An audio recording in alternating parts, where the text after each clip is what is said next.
I'm now going to continue my video series on memory with the story of Harry Burnett Reese. Now, who was Harry Burnett Reese? Well, he was the inventor of the Reese's Peanut Butter Cup.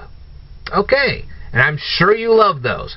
But how do we remember the various details of Harry Burnett Reese's lifetime story, his biography, if you want to call it that, okay? How are we going to remember the details of his biography? Well, this is how we're going to do it. Okay, first we have to remember his name. Just imagine a farm under a lease. The lease is covered in hair. Someone places the lease inside a net and sets the net on fire. That's how you're going to remember that. Now, Mr. Reese married Blanche Edna Hyson. How do we remember her name? Well, Edna has a blank expression as she stares at the sun high in the sky. Why is this? Because the Italian word for white is bianco. Okay? And if you trace it back a little further into the Latin, you'll see that it's blank, okay? Okay, so the word bianco, blank, kind of all goes together. You'll see that if you look it up, and I hope you do, okay? Now, Blanche's family was from Bridgeton, Pennsylvania.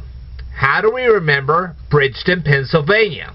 Well, as she's staring at the sun, she is holding a heavy bridge in her hand.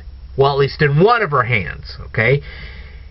In the other hand, she is holding a spinning top. Why is this? Because she had 16 children, okay? And if you will remember from previous videos, you'll know why 16 children go with a spinning top, okay? Just think about it.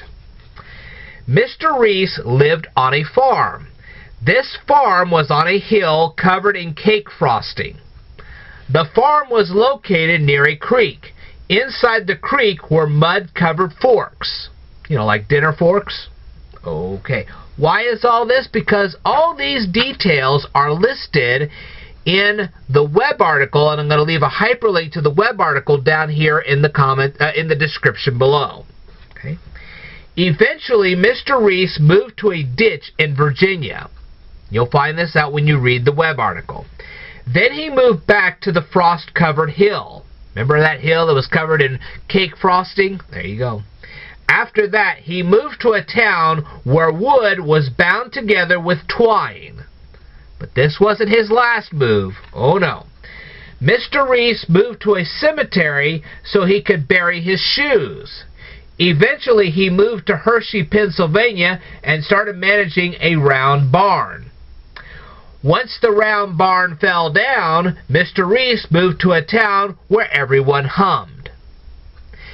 Now, I could have gone on with all this, but I figured after all of those particular memory techniques, you would catch on to the pattern, and the rest of the article you could then come up with catchy things to use to remember all the facts. Okay? So, I've given you quite a bit of information on this particular video. If you have any problems with this, go ahead and leave a comment down here in the comments below. In the meantime, I wish to thank you very much for watching this presentation. I will tell you more in a future video, so I would like for you to stay tuned.